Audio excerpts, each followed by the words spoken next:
समुद्री घोड़ा एक ऐसा अनोखा जीव है जहां मादा नहीं बल्कि नर बच्चे को जन्म देता है। लेकिन अंडे तो मादा के शरीर में बनते हैं, तो फिर नर समुद्री घोड़े के शरीर में अंडे कैसे पहुंचते हैं? और बच्चों के जन्म के वक्त मादा समुद्री घोड़ा अपने नर को छोड़कर क्यों चली जाती है? फिर नर के जन्म देने के बाद बच्चों का क्या होता है? आइए जानते हैं समुद्री घोड़े के अजीबो-गरीब रहस्यों के बारे में।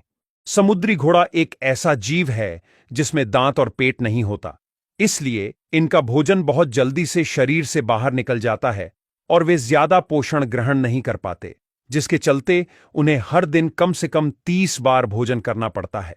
समुद्री घोड़े की दूसरी खास बात यह है कि अगर वो एक बार किसी नर या मादा से जोड़ी बना लेते हैं तो जीवन भर उस एक साथी के साथ ही रहते हैं।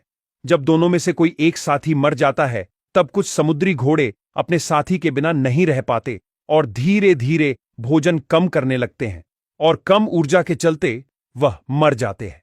दूसरी ओर यह देखा गया है कि नर और मादा प्रजनन से पहले हर सुबह एक खास और अजीबोगरीब डांस करते हैं, लेकिन वो यह डांस क्यों करते हैं उसके बारे में वीडियो में आगे विस्तार से जानेंगे।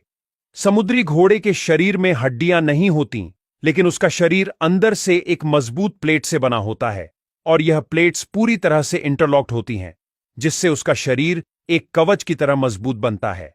जब कोई शिकारी समुद्री घोड़े को निगलने की कोशिश करता है तब समुद्री घोड़ा अपने शरीर को चट्टान की तरह मजबूत कर लेता है, जिससे शिकारी को उसको खाने में और निगलने में बहुत परेशानी होती है।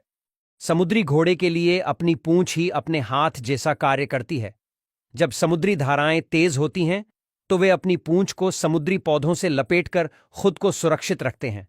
यह अपनी पूंछ का उपयोग करके खाना खाते हैं, शिकार पकड़ते हैं और एक दूसरे से लड़ाई भी करते हैं।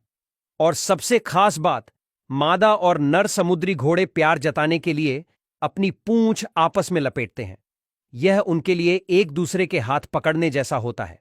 अब जानते हैं कि नर समुद्री घोड़ा कैसे अपने बच्चों को जन्म देता है। जब नर और मादा समुद्री घोड़े का नृत्य पूरा होता है तो फिर इसके बाद उनकी प्रजनन क्रिया शुरू होती है।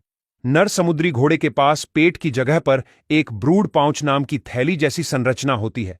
प्रजनन के दौरान मादा अपने अंडे नर के ब्रूड पाउच में ट्रांसफर कर देती है, जिससे नर समुद्री घोड़ा प्रेग्नेंट हो जाता है। यह प्रेगनेंसी एक इंसान की तरह ही होती है, जिसमें नर समुद्री घोड़े का पेट बड़ा होते जाता है और 45 दिनों के बाद वो बच्चे को जन्म देता है।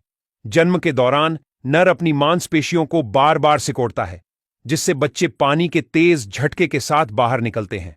एक नर समुद्री घोड़ा एक बार में 50 से लेकर 2000 बच्चों को जन्म दे सकता है।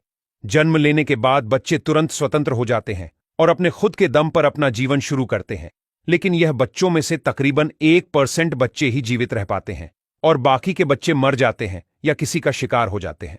जब नर समुद्री घोड़ा प्रेग्नेंट होता है तब मादा उससे थोड़ी दूर रहती है और अपने शरीर में नए अंडे बनाने की प्रक्रिया करती है।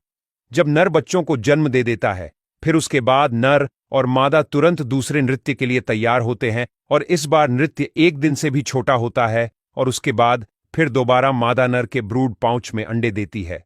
समुद्री घोड़ा यह क्रिया एक ही मादा के साथ बार बार करता रहता है, जिससे उसको हर बार नया साथी खोजने की जरूरत नहीं रहती।